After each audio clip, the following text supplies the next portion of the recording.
대한민국 임시정부의 독립을 위한 과정은 쉬운 일만은 아니었습니다. 독립에 대해 생각이 다른 사람들이 대한민국 임시정부를 떠나고 국내에서 지원되던 독립운동 자금도 일본의 감시로 더 이상 지원받을 수 없게 되어 대한민국 임시정부는 어려움을 겪게 되었습니다. 이 어려움을 극복하고자 김구 선생은 1931년 한인애국단을 만들었습니다. 이 한인애국단의 대표적인 인물이 바로 이봉창 윤봉길 의사입니다.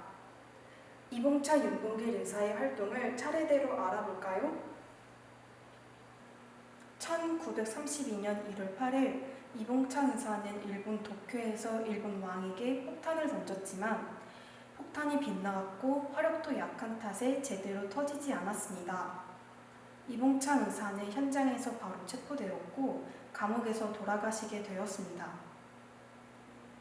의거 전 김구 선생과 함께 사진을 찍으러 간 이봉창 의사는 어두운 표정을 한 김구 선생의 모습을 발견하고 영원한 즐거움을 누리기 위해 떠나는 것이니 기쁜 얼굴로 사진을 찍자 말하며 김구 선생을 위로하고 밝게 웃으며 사진을 찍었다고 합니다. 이봉창 의사의 의거로 인해 많은 사람들이 독립의 희망을 갖게 되었고 대한민국 임시정부를 응원하게 되었습니다. 당시 상하이를 점령하고 있던 일본이 전쟁에서 이긴 축하 기념식과 일본 왕의 생일 잔치를 상하이 홍코 공원에서 진행한다는 신문 기사를 냈습니다. 이 소식을 듣게 된 김구 선생은 윤봉길 의사의 의거를 준비했습니다. 행사장에 가지고 들어갈 수 있는 소지품은 도시락과 물통, 일본 국기였는데 당시 행사 시간이 점심때였기에 본인이 먹을 도시락과 물통 그리고 일본 국기를 챙겨오라는 것이었습니다. 그래서 김구 선생은 도시락과 물통 모양의 폭탄을 준비해 윤봉길 의사에게 전해주었습니다.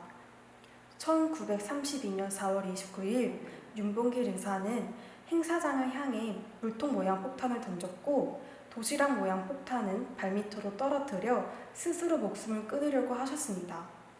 하지만 물통 모양 폭탄을 던진과 동시에 체포되어 도시락 모양 폭탄은 사용되지 못한 채 그 자리에서 발견되었습니다.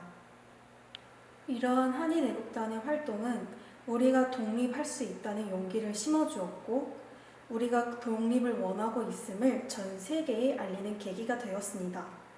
특히 우리나라와 중국이 힘을 합쳐 일본과 함께 싸울 수 있는 계기가 되었고 대한민국 임시정부를 중심으로 독립운동의 힘이 모이게 되었습니다.